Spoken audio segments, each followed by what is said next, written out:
Hello cricketers ఎవరు విజయవాడ పుణ్యమిగట్లో జరగబోయే county match ఎవరికో తెలుసుకుందాం. అన్న ఎవరెవరికన్నా కౌంటీ? నా గురవేపాలు రవి వర్సెస్ అనకాపల్లి అశోక్. ఏంటి కౌంటీ? నా 5 ఓవర్ల 74. బ్యాటింగ్కి అనకాపల్లి అశోక్, బౌలింగ్కి గురువేపాలన్ రవి. ఎవరు గెలుస్తారో చూద్దాం. First ball of the county match 6 runs. Ashok 6తో స్టార్ట్ చేశాడు కౌంటీని. మళ్ళీ 6 కొట్టాడు లెగ్ స్టంప్ మీదుగా. రవి నుండి చక్కటి డాట్ బాల్. రవి వేసిన బంతిని 6 కొడదామన్న ప్రయత్నంలో అశోక్ టాప్ ఎడ్జ్ అయి బంతి గాల్లోకి ఫస్ట్ వికెట్ కోల్పోయాడు అశోక్. రవి నుండి మంచి కంబ్యాక్ అనే చెప్పాలి. మరొక వికెట్ కోల్పోయాడు అశోక్ వరుసగా. బౌలర్ రవి నుండి మంచి కంబ్యాక్ అనుకునే లోపు అశోక్ మళ్ళీ మిడ్ వికెట్ మీదుగా 6 కొట్టాడు. వికెట్లు పడుతున్న 6లు కొట్టడం మటు కాపట్లేదు అనకాపల్లి అశోక్. మళ్ళీ 6. అన్న ఇంకా ఎంత కొట్టాలి? 3 ఓవర్లకి 2 కొట్టాలన్న. ఇంకా 3 వికెట్లు ఉన్నాయి. అనకాపల్లి అశోక్ 1 సైడ్ కొట్టేస్తాడా?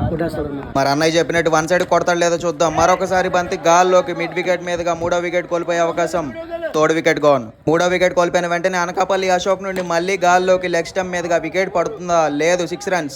అనకాపల్లి అశోక్ నుండి మరొక భారీ షాట్ 6 runs మిడ్ వికెట్ మీదుగా. మళ్ళీ అదే మాదిరి అనకాపల్లి అశోక్ నుండి 6 runs. మరి రవి ఏమన్నా కంబ్యాక్ ఇస్తాడో లేదో చూద్దాం.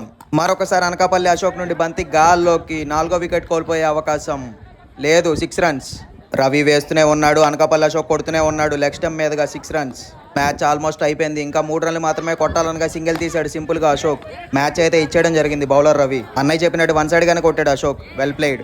7 బాల్ మీ నుంచి కొట్టాడు మా అశోక్. 74.